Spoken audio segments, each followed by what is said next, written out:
Plus आपका एक syllabus में टॉपिक लिखा हुआ है कैलकुलेशन ऑफ मॉलिक्यूलर वेलोसिटीज़। तो ऐसा इसमें इतनी डिटेल में नहीं जाना, बस ये कि मैक्सवेल के बाद वाला टॉपिक है। तो मैक्सवेल इक्वेशन से हम सिर्फ एक जो वेलोसिटी कैलकुलेट कर सकते हैं वो है CMP, मोस्ट प्रोबेबल वेलोसिटी। वो कैसे कैलकुलेट करते हैं, छोटी सी एक डेरिवेशन टाइप ही है। आपके पास जो इक्वेशन दी गई है मैक्सवेल इक्वेशन वो ये वाली है, 1/n dN/du 4πm/2πRT 3/2 इसकी पावर है। एक्सपोनेंशियल फैक्टर साथ u स्केयर से कर लो या c स्केयर से कर लो, जिस मर्ज़ी से कर लो। आपके पास जो इसका कर्व आता है उसमें एक मैक्सिमा पॉइंट आता है जिस पे हम कहते हैं कि मोस्ट प्रोबेबल वेलोसिटी हमारे पास उस पॉइंट पे आती है, यानी गैस में या जो भी सिस्टम आपके पास उसमें मैक्सिमम फ्रैक्शन जो है वो उस वेलोसिटी को अटेन करती है। मैक्सिमम पे जो स्लोप होती है ना वो इज़ इक्वल टू 0 होती है। अगर मैथ्स में देखें तो स्लोप का फॉर्मूला होता है dy/dx इज़ इक्वल टू 0। तो मैक्सवेल के अकॉर्डिंग जो हमारा लॉन्ग वाई एक्सिस है वो फैक्टर तो ये था और u ये। इसका मतलब अगर इस पूरी इक्वेशन को du से डिफ्रेंशिएट करें तो आपका आंसर वो 0 के इक्वल होगा। तो इसी तरह हमने सारी इक्वेशन पे dy/du से उसको अप्लाई कर दिया। ये वाला फैक्टर जो है ये तो 0 है, इसके इक्वल टू 0 आ गया। और बाकी फैक्टर्स हमने सारी डिफ्रेंशिएशन निकाल ली। डिफ्रेंशिएशन क्योंकि कांस्टेंट पे अप्लाई ही नहीं होती है तो कांस्टेंट एज सच बाहर हमने निकाल दिया और अंदर वाले फैक्टर्स पे डिफ्रेंशिएशन अप्लाई होगी। ये फैक्टर यहाँ मल्टीप्लाई हो रहा है, इक्वल के बाद जाएगा तो 0 से डिवाइड हो जाएगा तो आंसर 0 रहेगा। इसका मतलब जो पीछे से फैक्टर बचा है वो कौन सा बचा है, एक्सपोनेंशियल और स्पीड वाला।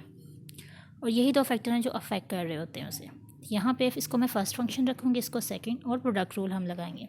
First function as it is differentiation of second as it is plus differentiation of first.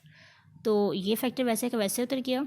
u square का डेरिवेटिव होता है 2u प्लस u स्क्वायर वैसे ही आ गया। एक्सपोनेंशियल पे जो भी फैक्टर होता है वो एज इट इज़ पहले आ जाता है और फिर उसकी पावर का डेरिवेटिव लेते हैं। तो पावर में m2RT और माइनस वैसे का वैसा आ गया। u स्क्वायर वेरिएबल था उसका डेरिवेटिव 2u आ गया इज़ इक्वल टू 0। ये जो आपके पास 2 है ये इस 2 से कैंसिल भी हो सकता है। कैंसिल करने के बाद हमारे पास इक्वेशन कुछ इस तरह से आएगी।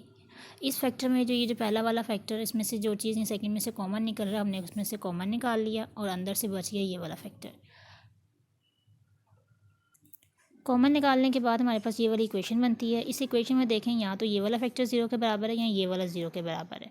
तो रिमेंबर डैट ये वाला फैक्टर 0 के बराबर कभी नहीं हो सकता, ये वाला 0 के बराबर हो सकता है क्योंकि आपके पास मैक्सवेल का जो ग्राफ है उसमें मिनिमम पॉइंट पे भी 0 है, नंबर ऑफ़ पार्टिकल्स कम से कम होते हैं, मैक्सिमम में भी मिनिमम रेंज आपके पास पार्टिकल्स की होती है।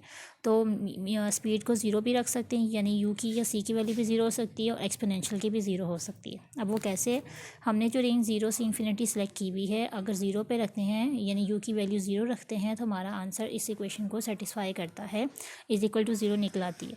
अगर हम दूसरे वाले फैक्टर को 0 पुट करते हैं या आप देखो एक्सपोनेंशियल फैक्टर जो डोमिनेट करता है वो आपका ग्राफ में बाद वाली साइड पे करता है, तो उसमें हम अगर इन्फिनिटी यूज़ करें, u की स्पीड अगर इन्फिनिटी को अप्रोच करती है तो e की पावर माइनस इन्फिनिटी होगा 1/e इन्फिनिटी 1/इन्फिनिटी इक्वल टू 0। तो यानी ये 0 के बराबर आ सकते हैं।